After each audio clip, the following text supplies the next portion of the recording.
All right, let's kick off this deep dive. We're going exploring some really cool English language gems today. We are. Those little nuggets you've been asking about. Yeah, vocabulary, slang, Items idioms. that really make you sound like a native speaker. Exactly, those little nuances. And we're not just going to like define them. We're going to really unpack. We're going to look at how to actually use these things out in the wild. Yes, so you can impress everyone with your linguistic prowess, I guess. Yes, linguistic. Prowess. Exactly. So we're going to start off today. We've got two words that both deal with displeasure, but in very different ways. Oh, interesting. Obstinate versus miffed. Ooh, I like it. And then we're going to move on and we're going to tackle the very useful look forward to. Yeah, that's a good one. And the always juicy through the grapevine. Love it. So let's start with obstinate.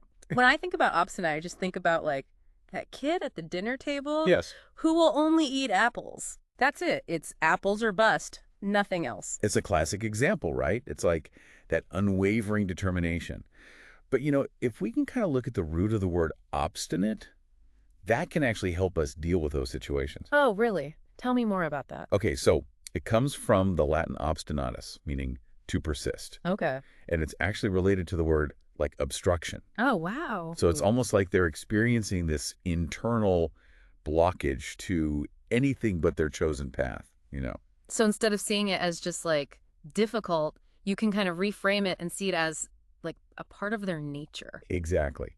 And then maybe that can help us kind of adjust our expectations, maybe approach things a little bit differently. Like if you're thinking about negotiating with someone and you kind of know they're going to be obstinate, Right. you can go in prepared, Come in armed with extra information, maybe some different approaches. Exactly. It's not just about knowing the word. It's about Yeah. how to deal with it. Applying it. Applying it. Yeah, absolutely. Now, alongside obstinate, you highlighted miffed. Yes. And I gotta say, I just love that word. It's a good one. It's so delightfully British. It does have a certain charm to it. It doesn't it? Yeah. And it really occupies a very specific It does. emotional niche, doesn't it? It really does. It's not full-blown anger. No. It's more like, my friend canceled our plans last minute. Right. And now I'm a little peeved. Exact. But, like, not going to write them off forever. It's that passing cloud. It's not the thunderstorm. Right, exactly. So if obstinate is like moving a mountain, miffed is more like, And a mild inconvenience. a mild inconvenience. Yeah, exactly. And miffed is great because, like, you can use it when you want to express displeasure, Yes. but you don't want to sound too dramatic. Exactly. It allows for that nuanced communication. Right? You're like, hey, this wasn't cool. Yeah. But I'm not going to fly off the handle. Exactly. Exactly. Okay, so miffed, definitely adding that to my vocabulary. Good word. So let's shift gears a little bit Okay. and tackle a phrase that we use all the time.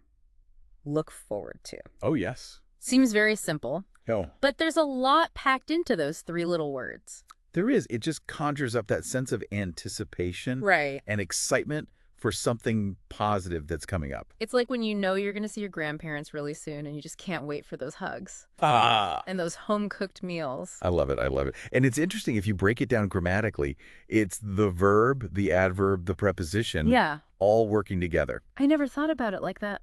Look forward to. Wow, that's really cool. So it's not just that you're happy about something, it's like you're actively orienting yourself towards it. Exactly. That's a great way to think about it. And I know that we wouldn't use look forward to in like a very formal setting, Not really. but there are ways to kind of make it a little more formal, right? You can say things like anticipate Yeah. or eagerly await. Ooh, I like that. Yeah. So it's like having different levels of formality. Yes. Even within like positive Is it anticipation. Yeah.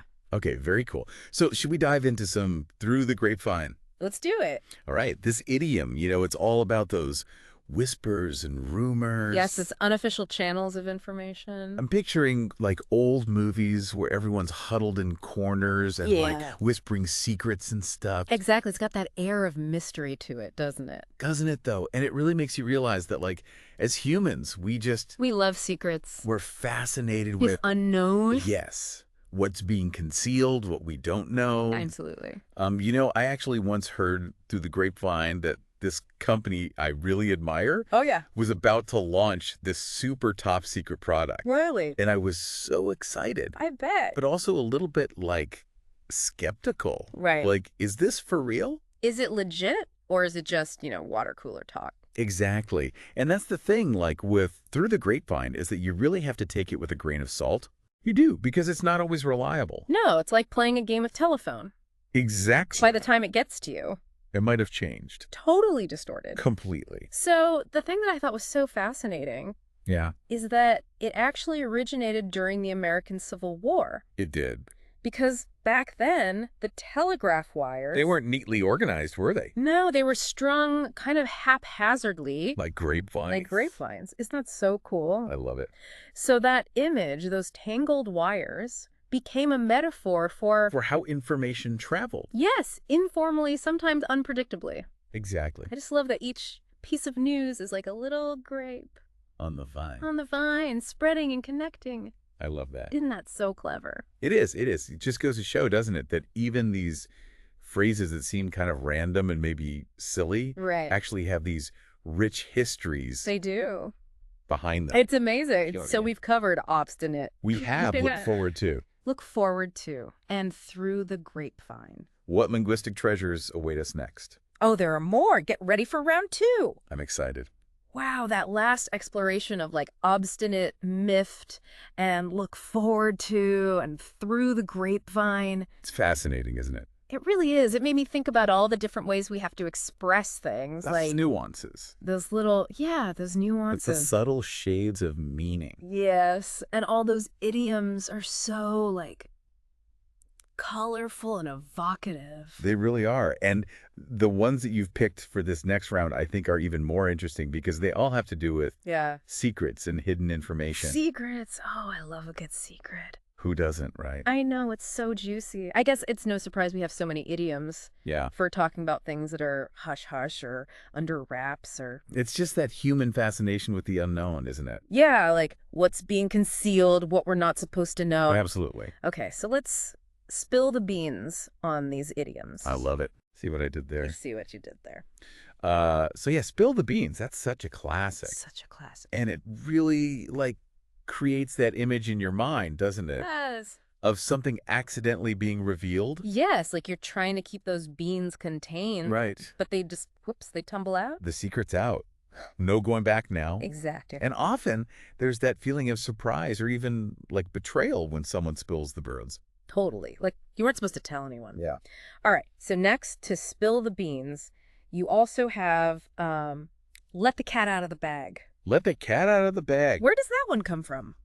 Well, imagine you go to the market Okay. and you want to buy a piglet, right? Mhm. So you pay your money, you get your bag, you think you've got this little piglet, you get home Yeah. and you open the bag and it's a cat. Oh. Classic bait and switch. Oh, that's so funny. I can see how that would be associated with like revealing a secret. Exactly. And there's that element of trickery there. Oh, interesting. With let the cat out of the bag. So if spill the beans is more accidental, Yeah.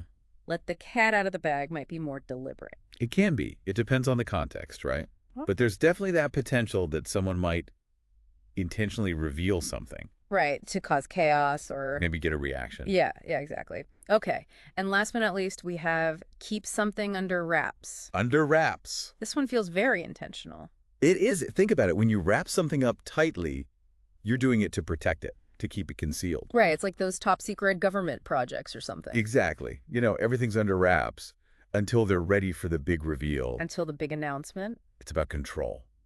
Yeah. Maintaining that secrecy. Yeah, and sometimes it's essential. It is.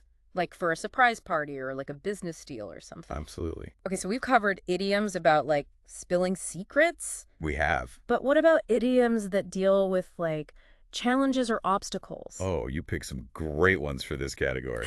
You did bite off more than you can chew, hit a snag, and go back to the drawing board. Oh, yes. Love these. Each one captures a different aspect of dealing with those tough situations. Okay, so bite off more than you can chew. Bite off more than you can chew. I'm imagining someone trying to stuff this giant burger in their mouth all at once. Perfect image. Yeah. It's about taking on too much, overestimating your abilities. And then struggling. And then just like, oh, Being we've all been there. that feeling of overwhelm, Yeah. like, oh, this was a mistake. And it often comes from a good place, right? That desire to do well, to impress others. To please people But it can backfire if you're not careful. if you're not careful. Now, hit a snag. A little bit different. It suggests that unexpected obstacle or delay. Like you're sailing along and then, Bam, something throws you off course. yeah, you hit that snag. Exactly. And sometimes when you hit a snag, it means you have to go back to the drawing board. You do. You got to reassess. Start